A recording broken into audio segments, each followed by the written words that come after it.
Qual a diferença da Bíblia para a Torá? Bem, a Bíblia é uma compilação de vários livros, por isso se chama Bíblia, né? Que vem do termo biblos, ou seja, livros. Vários textos foram reunidos, tanto pela tradição judaica como pela tradição cristã, que formaram este corpo de textos chamado a Bíblia Sagrada. Mas esses textos foram compilados, reunidos, né? Adulterados também por certos grupos religiosos. A gente sabe que muita coisa foi distorcida, muita coisa foi incluída, muita coisa foi retirada, textos foram selecionados, muitos não entraram na Bíblia, foram descartados, né? A Torá seriam os 5 primeiros livros do Velho Testamento, que é o texto sagrado relacionado à tradição judaica, e traz todo aquele conhecimento, começando do Gênesis, depois o Êxodo, que conta a história de Moisés, Deuteronômio, Números. Então, todos esses textos são relacionados e colocados, né, como obras trazidas por Moisés, pela Torá. Então, esse texto sagrado foi inserido na Bíblia, no Velho Testamento, e em seguida vieram os livros dos profetas, né? Todos os textos deixados no passado por esses mensageiros divinos que estiveram aí.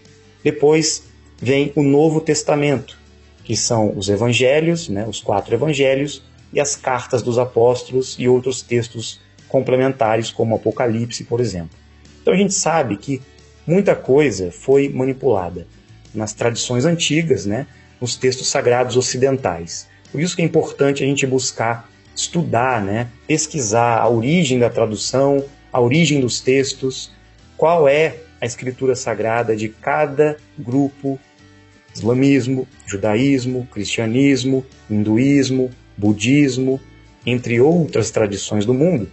Nós vamos entender o contexto histórico, né, e o que aconteceu naquela época. Lembrando que todas essas escrituras, todas sem exceção, tiveram a manipulação do ser humano.